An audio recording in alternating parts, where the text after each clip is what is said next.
Hello. We are continuing our read of the Hellbound Heart. We are more than halfway done. Today we are reading chapter 7. 7-1. Kirsty, is that you? Yes. Who is this? It's Rory. The line was watery, as though the deluge outside had seeped down the phone. Still, she was happy to hear from him. He called up so seldom, and when he did, was usually on behalf of both himself and Julia. Not this time, however. This time, Julia was the subject under discussion. There's something wrong with her, Kirsty, he said. I don't know what. Ill, you mean? Maybe. She's just so strange with me, and she looks terrible. Have you said anything to her? She says she's fine, but she isn't. I wondered if maybe she'd spoken with you.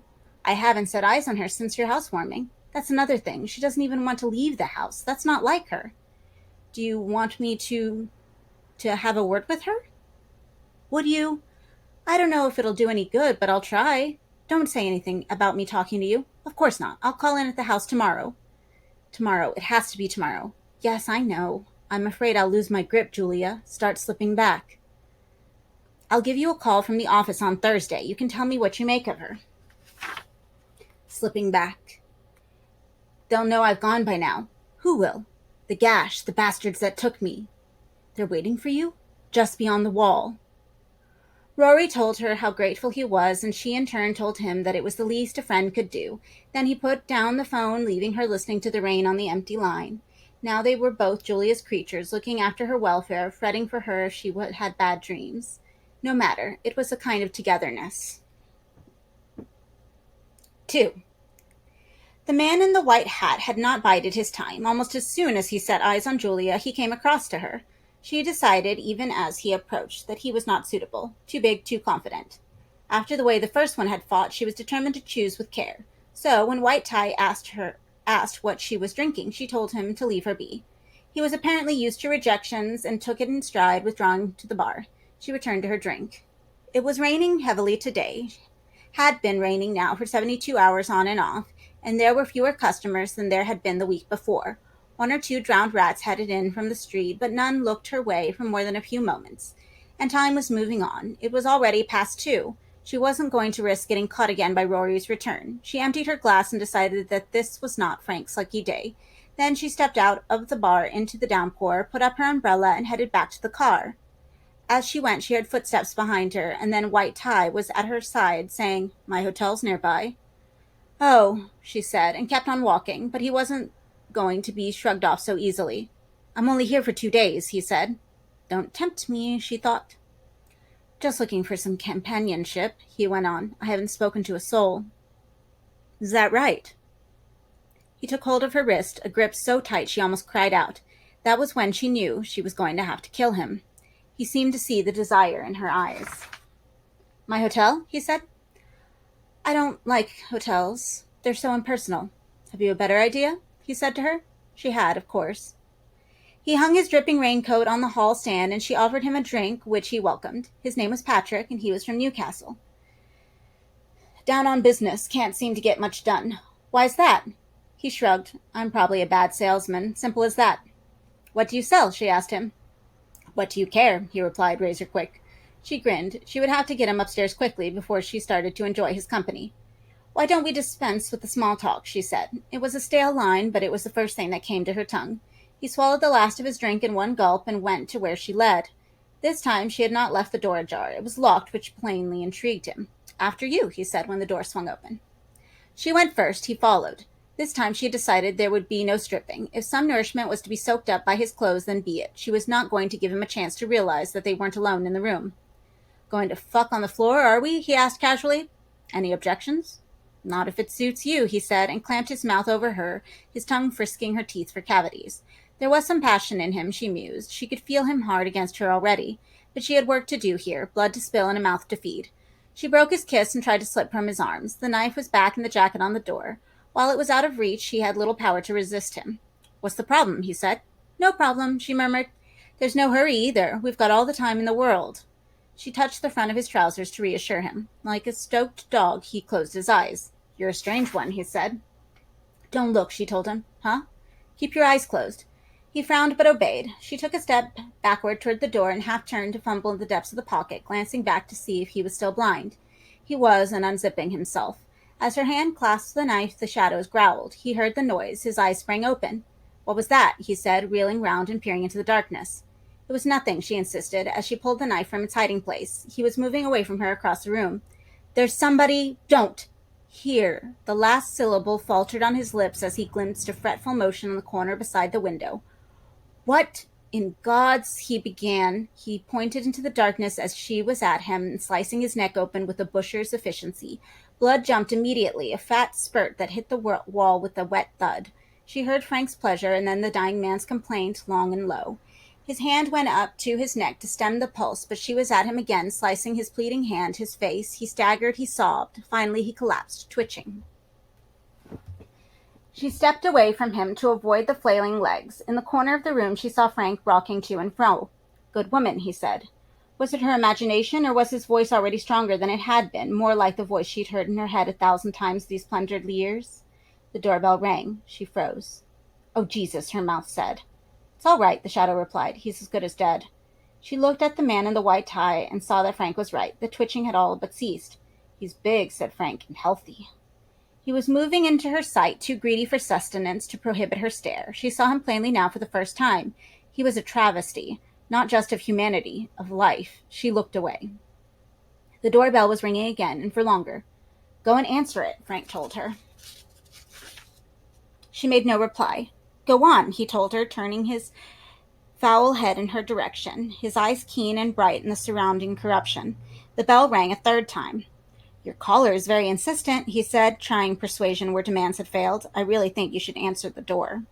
She backed away from him, and he turned his attentions back to the body on the floor. Again, the bell.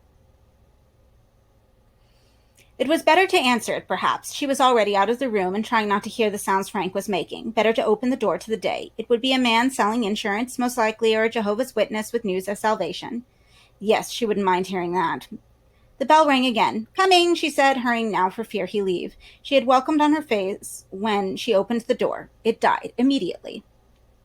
"Kirsty, I was just about to give up on you."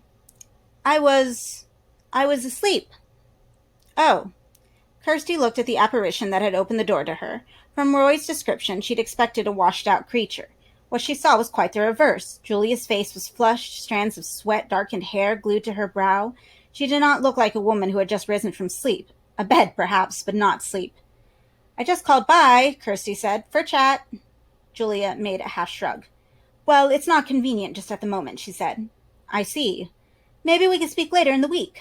Kirsty's gaze drifted past Julia to the coat stand on the hall. A man's gabardine hung from one of the pegs, still damp. "Is Rory in?" she ventured. "No," Julia said. "Of course not. He's at work." Her face hardened. "Is that what you came for?" she said. "To see Rory?" "No, you don't have to ask my permission, you know. He's a grown man. You two can do what the fuck you like." Kirsty didn't try to debate the point. The volte face left her dizzied. "Go home," Julia said. "I don't want to talk to you." She slammed the door. Kirsty stood on the step for half a minute, shaking. She had little doubt of what was going on. The dripping raincoat, Julia's agitation, her flushed face, her sudden anger. She had a lover in the house. Poor Rory had misread all the signs. She deserted the doorstep and started on down the path of the street. A crowd of thoughts jostled for her attention. At last one came clear of the pack. How would she tell Rory? His heart would break, she had no doubt of that. And she, the luckless tale-teller, she would be tainted with the news, wouldn't she? She felt tears close. They didn't come, however. Another sensation, more insistent, overtook as she stepped onto the pavement from the path.